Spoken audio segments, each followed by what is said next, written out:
I'm starting to actually have a little bit more remorse for men out there. I feel like it's a huge trend now that men ain't shit, and this whole generation of dating men, which I sometimes agree with, but at the same time, honestly, I don't have a lot of girlfriends. And every time I try to make more girlfriends, I'm quickly reminded why I don't have them. I feel like they're a lot of work and they're so picky and they're never pleased. Like, I have some friends or some family when I spend a lot of time, girls in my age too, I'm like 25, 26, just nothing pleases them. Everything has a complaint. The food, the weather, and they don't even realize it. They're saying every thought out loud, and it's exhausting and it's not fun to hear. I wish people could just sometimes keep certain comments to themselves that's not actually uplifting or even worth saying. But man, like it's exhausting.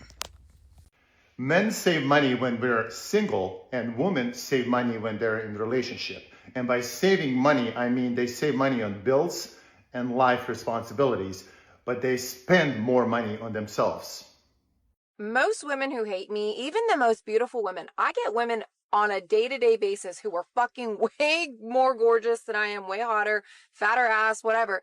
But their man, the fact that they have a man, that seems to be like the common denominator with women who are unhappy. I swear, everywhere I go, everywhere I am, it just seems like a common theme that the women who have a man are just way less happier than the fucking women who don't, because women who don't have men have way fucking less chaos. They have more money. They look better. They feel better. They're richer. Like, everything is just clicking.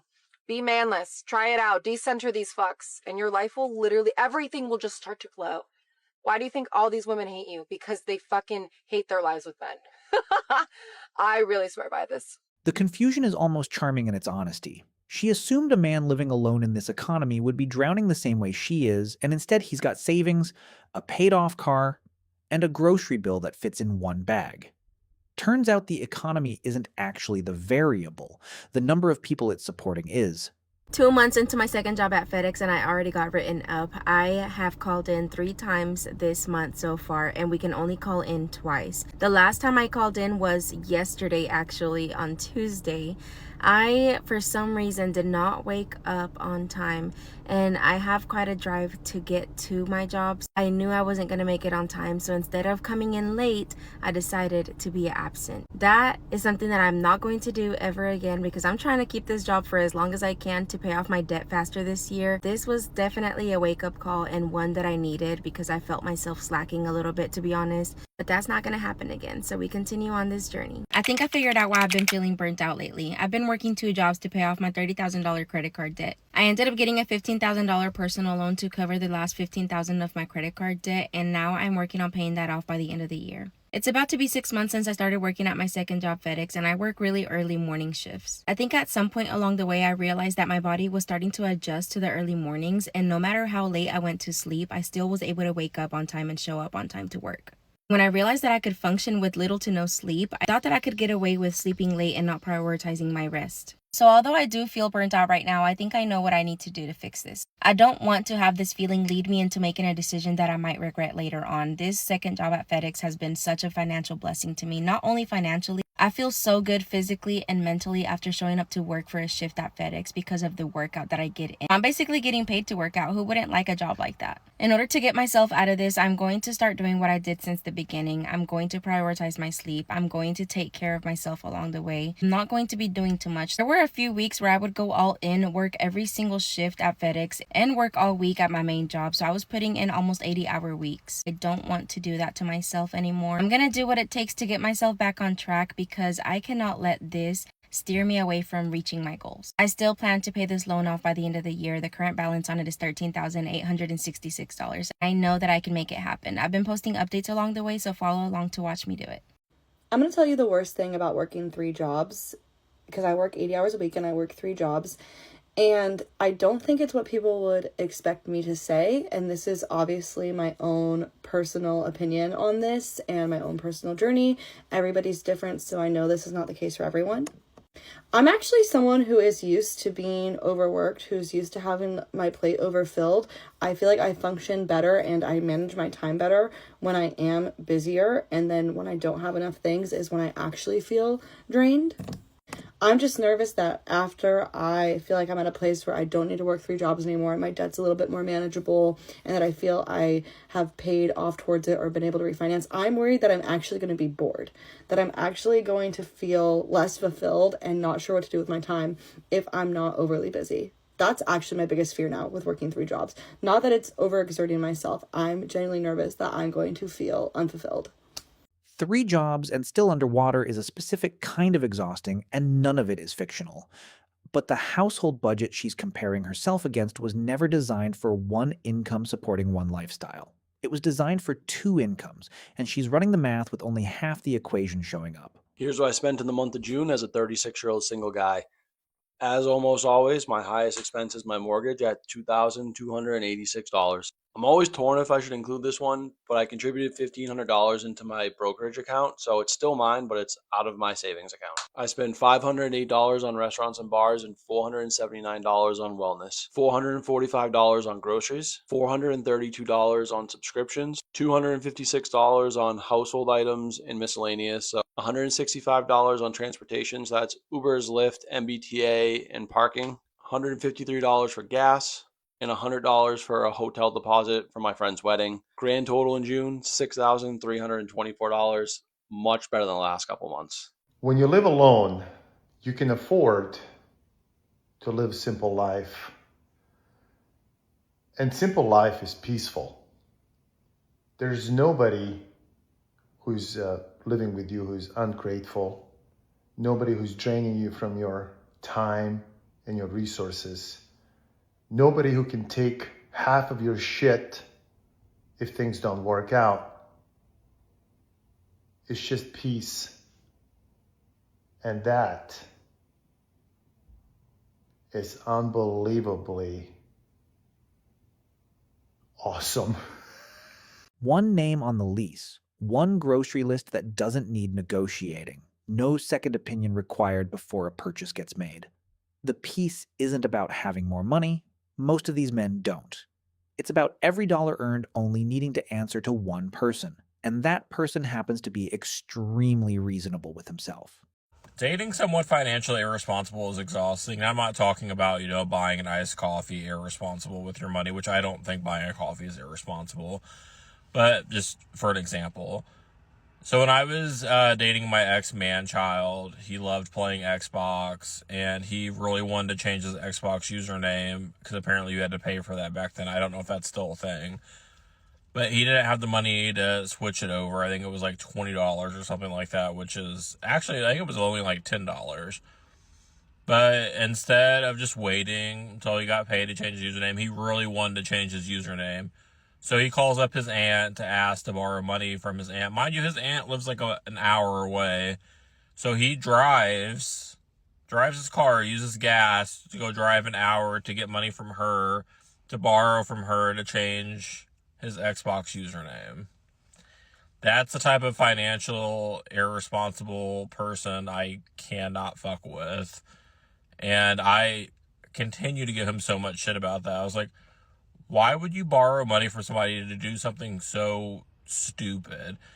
And I'm sure there's gamers out there like, oh, well, it's so stupid if it means something to him. That is very much a dumb thing to do. I'm so sorry.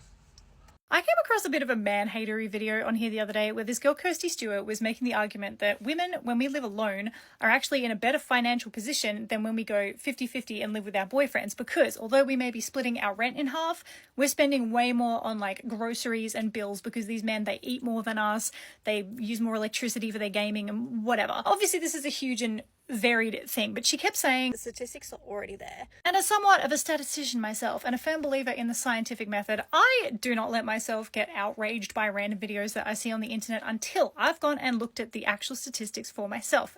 And I just happen to track literally every single cent that I spend in massive spreadsheets. I went and calculated the numbers for myself, and the numbers were shocking. This column here alone is the totals from a year that I lived alone, which was 2024. This column here with boyfriend was from 2025. I moved in with my boyfriend at the beginning of 2025. A full year's data for each. Top one, groceries. I went from spending just over $2,000 to nearly $5,000 a year. which is a difference of over $2,500. So my grocery expenses went up by 123%. They more than doubled. More than double? I was not expecting much difference at all, if any. I thought it might be less. And when we look at the next two categories, food, which is like eating out and like, takeaway and stuff, that was basically the same. There was only a difference of $140, which was an increase of 8.85%. And even bills. You'd think that I would be cutting my bills in half living with another person. Nope. There was a difference of less than $4. And do you want to know the craziest part of all of this? My boyfriend works away 50% of the time. He works month on, month off. So he literally was not in the house for 50% of the year. So my grocery bill more than doubled. If he was here 100% of the time, that would be nearly 4 times the amount. Now, obviously, I need to disclaimer for the internet that this data that came from me is only applicable to me and my very specific situation. There is a huge variety of people and situations out there, and it's a varied and nuanced topic and issue, and every single person, every single relationship is different, blah, blah, blah, blah. It's not a reason to hate all men, okay? But it sure was interesting for me to calculate those numbers and prove to myself that my expectations were completely wrong. So, damn! There you go. The best thing you can do for a man who isn't financially ready for marriage is to leave him alone. I know this is going to trigger a lot of people, but listen. A man in a relationship who can provide stability often loses respect for himself. And when a woman stays and accepts it anyway, over time he loses respect for her too. A lot of men will say that they want the woman to stay during the struggle, but deep down, they want to achieve greatness and excellence that is worthy of respect. They want to feel that they earned that woman's love and submission to his leadership. It can make him feel like he married a woman with low standards, low options, and low discernment. Because it tells him that she accepted a version of him that he himself doesn't even admire. This is why you often hear stories where a man becomes successful and suddenly leaves the woman who stayed for the struggle, because she represented his shame and instability. And it's even worse when the woman steps up and becomes the provider and leader, and the man gives up his dreams and just cling on to that woman. And once he becomes successful, he wants a woman who mirrors the identity he now has. And no, I'm not saying marry a rich man and don't marry a poor man. I'm saying marry a man who is stable enough to lead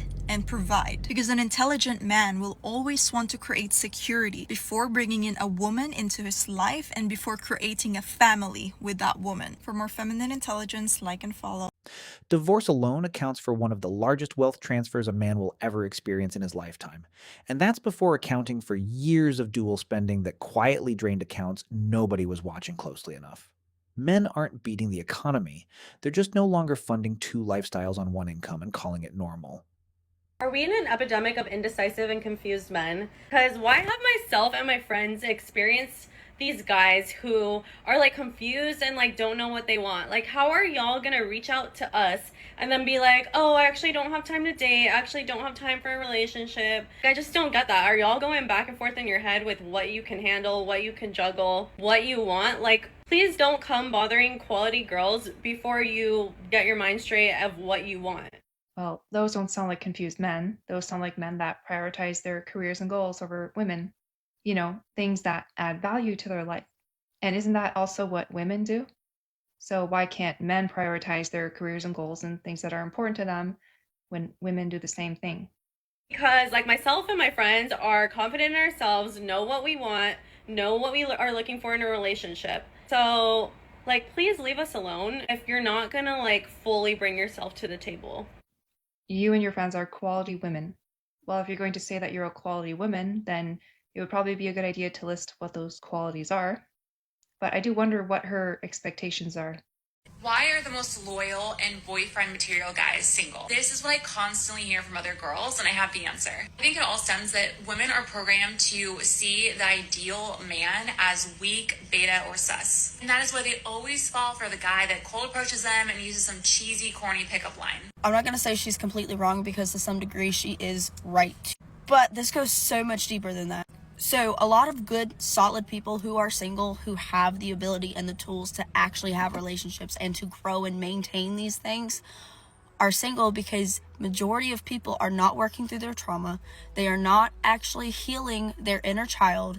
They are attracted to familiarity and they repeat cycles and patterns and generational things. So is there some extent that they're left in the friend zone? They're not given a shot. People go after the toxic, cold shoulder, bad boy, mysterious girl. Yes. However, this is a generational thing because in society, we are groomed to believe that abuse is normal. I mean, even our home lives, that impacts literally our trajectory for the rest of our lives unless we know how to unwind and heal and work through that trauma. Because what ends up happening is people are a product of their environments and they go after the toxicity because that is what they know. They don't know anything else. And if somebody knows something's wrong, half the time they don't even know how to fix it or to change it or to what to do to go forward. So why the guys that are loyal and like boyfriend material are single or in a relationship? Because majority of people don't have the capability of putting in the fucking work to be a better person, to be able to establish and develop these tools to be able to have healthy relationships and connections. It's not just women that do this, men do it too. So I don't like videos that go, oh, men this or women that, because this is a human issue. They just might present differently just because we operate differently. There are things that have to be identified between a man and a woman when it comes to certain issues. At the end of the day, we're talking about something that is cycles and patterns and familiarity and childhood trauma, normalizing and being groomed in abuse, thinking it's normal. And I would even go as far to say that even those that are single that would be good material for a relationship, man or woman, probably doesn't have the tools and the characteristics to be able to maintain that. Because if somebody has a crack in their glass, water's gonna leak out. Relationships are meant to expose so that way you can grow and you can heal and you can develop. If you get into a relationship thinking it's all gonna be hunky-dory or you throw the towel away the moment it gets hard, you're never gonna be able to experience the beauty of a true healthy relationship with somebody who is healthy. So the good men that are relationship material would rather stay single than be in a relationship with someone who doesn't appreciate them, is what it comes down to. I told a man today that I would rather be single and alone forever, renting a room or a studio apartment forever because that is what I can afford, before I settle for a man who doesn't make an effort, who doesn't learn how to love me properly, who doesn't communicate, who isn't transparent.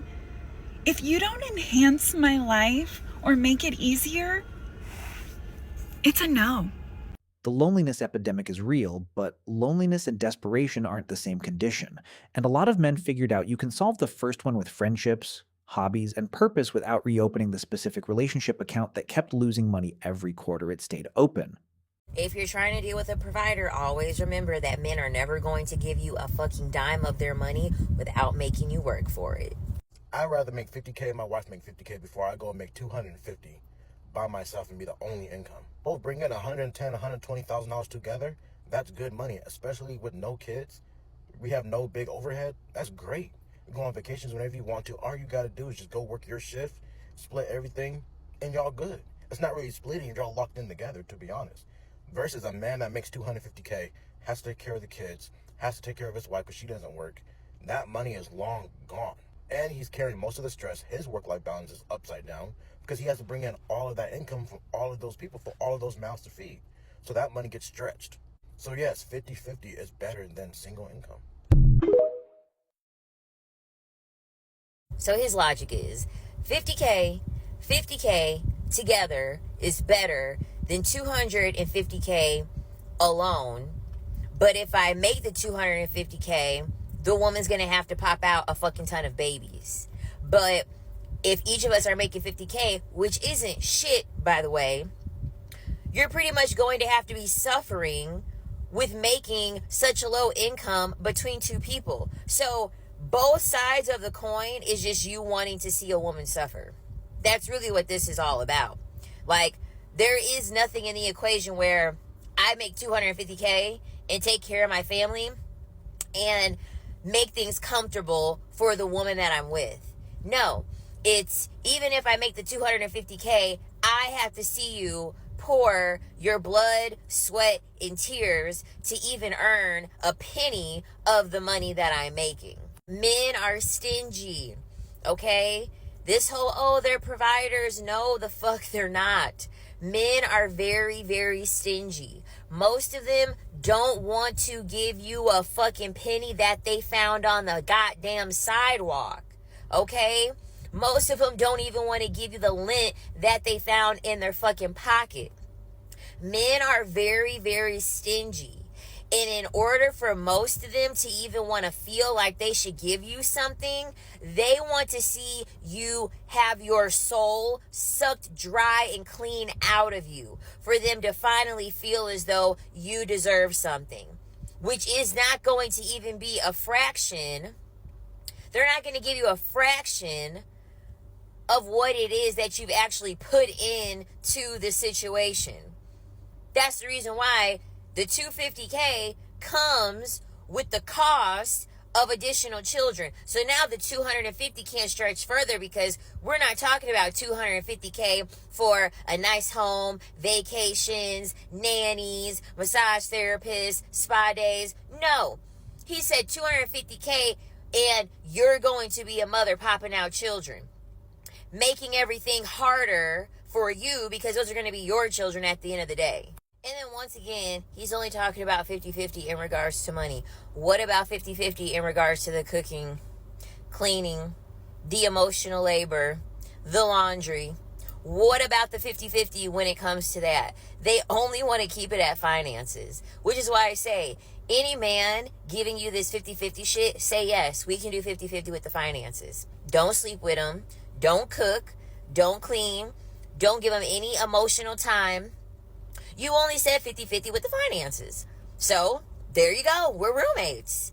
We're roommates. You don't get to go 50-50 on finances and then have the woman go 100-0 on every fucking thing else. That's not how this works. These men are nothing more than fucking bargain hunters, cheapskates, penny fucking pinchers. Ugh. I want to talk about the cost of being single and if it's actually more expensive for women, because I know the idea of finding a partner to share expenses with can feel very attractive, especially if you're a woman who wants to travel, have nice things, go out to eat, maybe save your money and invest a little bit. Doing all of these things can feel impossible and out of reach because the cost of living is obviously higher than ever. But I need to remind you that going 50-50 with a man is rarely an even split. And even if you find a good one, women in relationships still take on a majority of the mental and physical load even when they work the exact same hours as their partner. So while you may be splitting half the rent, I need you to think about what it is you're actually saving. I know when I lived with a man, I didn't realize the value of my time and energy. And now that I live alone, I can say it's worth so much more than cleaning up dirty socks and underwear off the floor. Not to mention the cost that is associated with being conventionally attractive enough to be chosen, because there is no amount of cosmetic work, fitness, skincare that will keep you from aging out of the male gaze. So if you are doing it for anyone other than you, it's a losing game. And you could spend your whole life searching and still end up alone, or divorced, or widowed, or in extreme cases, unalive. If you're looking for a partner because you want security, it's my experience that you're better off investing all the time and energy you would into seeking a date and a partner and maintaining that relationship, and investing it into developing and honing a skill that you can monetize so that you can make more money and do all the things you want. And so that the dream or fantasy, which is what it really is, of depending on a man never becomes more attractive than depending on yourself. And I'm not saying it's easy or it's guaranteed, but I do think the return on investment will always be higher when you invest in you. He's not anti-relationship. He's just done treating one as a mandatory expense he has to justify to himself every month. If it adds genuinely measurably to both the bank account and the peace of mind, he's in. If it's just going to reopen the same drain with a new name attached, the math still says no, and he trusts the math more than he used to trust the hope.